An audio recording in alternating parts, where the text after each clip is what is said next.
So yo, what up guys? Gadget naman nagbabalik. So nababalik naman ang pogi. So dito tinutukan agad natin malapit ang galawan dyan. So dito may tao dyan sa harapan. So pinutan agad natin yan. So tumatakbo ang animal. Pinituksan. Kaso ayaw papiktusan. Please tinatao na yan. So nag-smoke tayo dyan. Pinuntahan ko agad dito. Tinutukan natin na malapit ang toto kasi busy ang animal. Patay ang demonyo. Pagpunta ko naman dito sa unahan. May nakita dito ang kalaban.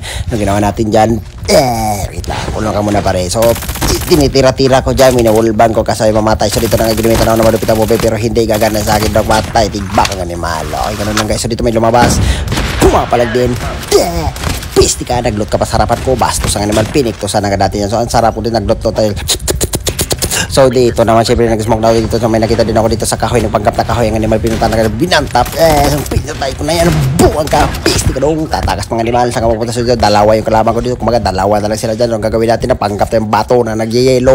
Okay, sa tamang arbor lang muna tayo dyan. Kasi ini-engage ako dito ng mga tao na to. Sinusubukan yung kapawiran ko. Anong gagawin natin? So syempre papalagan natin itong mga bukit. Tinatapunan ko na tayo dyan. Kaso parang magakulit talaga. Anong gagawin natin sa mga kulit? Siyempre patayin dong. So nandito na nga sila. Siyempre papunta na sila sa akin. So nag-snowbie out muna tayo dito. May nakita dito ng tao na isa. Buang kapirihin na. Nag-smoke.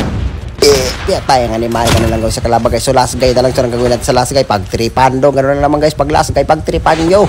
Okay, so dito lang ginumitan natin naman malupit ang movement para hindi makatama ang animal. So tinatumakas na naman. Siyempre pag-tripan natin, ginumitan natin malupit ang kakasod. Gumamit ang gas ang animal. Pinapaputokan ako dito sa harapan ko. Pero walang pakialam. Sinundan pa rin natin yan.